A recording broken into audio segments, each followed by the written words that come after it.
Hey everyone, how's it going? I am Xeracon and I am back once again.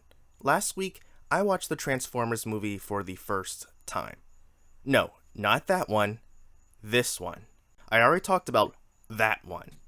And this was also my first time delving into the first generation of Transformers. As I mentioned before, I grew up watching Transformers during the Unicron trilogy, consisting of Armada, Energon, and Cybertron, and I've got plans for those series with this channel, eventually.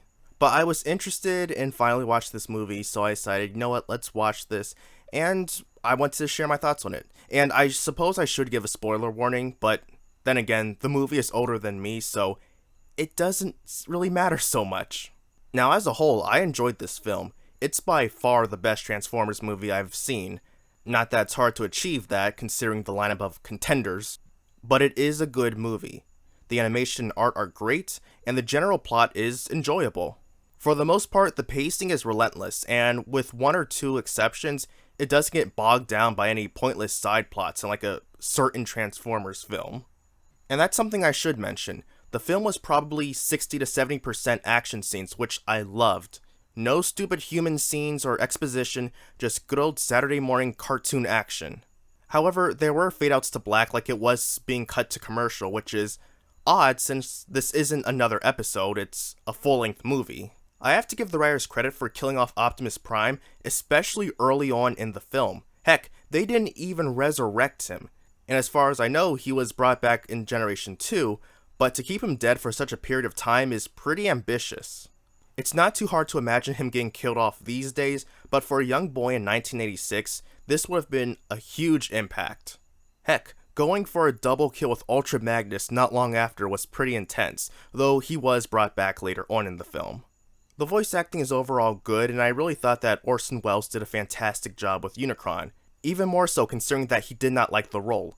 To put in that much effort for something he didn't care for speaks volumes of his love for the craft of acting. A pity that it had to be his final role due to his death. However, there were two character voices that irritated me.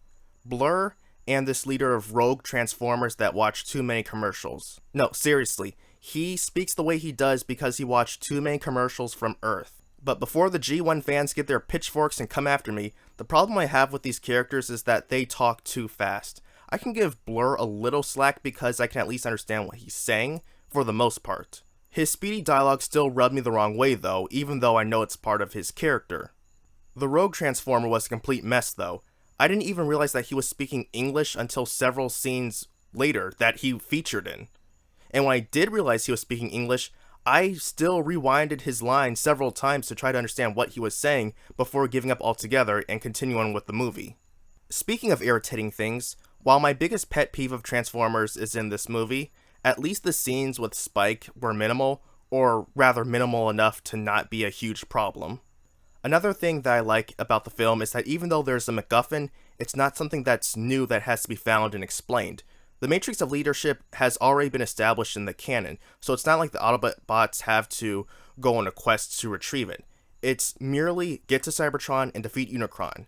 However, when the time does come for it to be used, it feels anticlimactic.